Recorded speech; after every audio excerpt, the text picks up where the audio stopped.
And any debris that falls off a vehicle can be a 70-mile-an-hour projectile that can easily hit a windshield.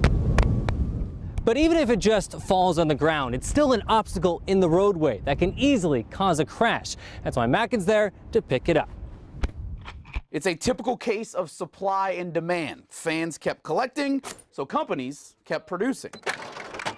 And that caused the value of just about every card from the 80s and 90s to flame out. They would probably be better off if they could figure out how to roll them up and make a nice fire log for their fireplace. Walking to turn off all of your electronics seems a little bit outdated when, with the click of a button on your cell phone, you can control the entire room. The best mystery shoppers don't stand out in any way. They blend with the customers, and the gear, it blends with the clothes. That means the shops can't be recorded with a high-end camera or even a smartphone. The gear has to be invisible. Now, take a look at Bruce, and I mean a good look. No matter how hard you try, you're never going to be able to spot the camera, but it will definitely see you. If you're going to be using large mechanized equipment, the law says you must stay at least 18 inches from the line on either side. If you do have to dig closer, you're required to use hand tools. So when you insert your credit or debit card, the crooks are collecting your information at the same time as the bank. Sometimes they even install cameras to capture your PIN. It's hard to tell where your information was stolen from. But a fraudulent purchase on your bank statement is a sure sign. We wanted to know if there was anything else in this dumpster. Aha. It looks like we found an entire bag with shreddings in it. Let's see what's in here.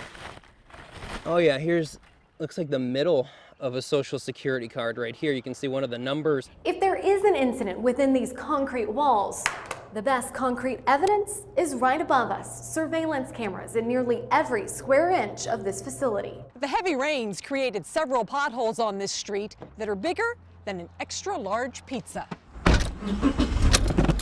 Drivers try to avoid them, but when they can't, the road gets rocky. Paramedics spend several minutes pumping up the lungs. Think about it like helium in a balloon. If the patient is at capacity before intubation, rather than struggling to breathe, well, then they're less likely to drop to a dangerous level when intubated. This neighborhood does have sidewalks, but the neighbors I talk to say a lot of people don't use them because of all of these low-hanging trees. So people have a tendency to step out on the street. But because there are so many cars parked along the curb and there are no street lights, people might not see a car coming and the driver might not see them until it's too late. Austin, it's a big place, but here's where you're most likely to get a parking ticket. The most tickets were written right here, the 300 block of West 4th Street, across from the William Hobby State Office Building. Just off Interstate 35, across from Rainey Street, you better pay up. This location has the second most parking tickets. And just off of 25th and Lamar, a little housing industrial unit racking up thousands of tickets. The #1 time to get a parking ticket? Right now, 11:30. In fact, most tickets are issued between 11 and 1. Hey, happy eating. Pot smokers we talk to say it's all about the packaging. Sometimes they'll put it in something like a soup can, then put it in 1, 2, 3, maybe more layers of plastic in an effort to contain that smell. Dermatologists recommend you do a patch test before you slather bee venom or really any product all over your face.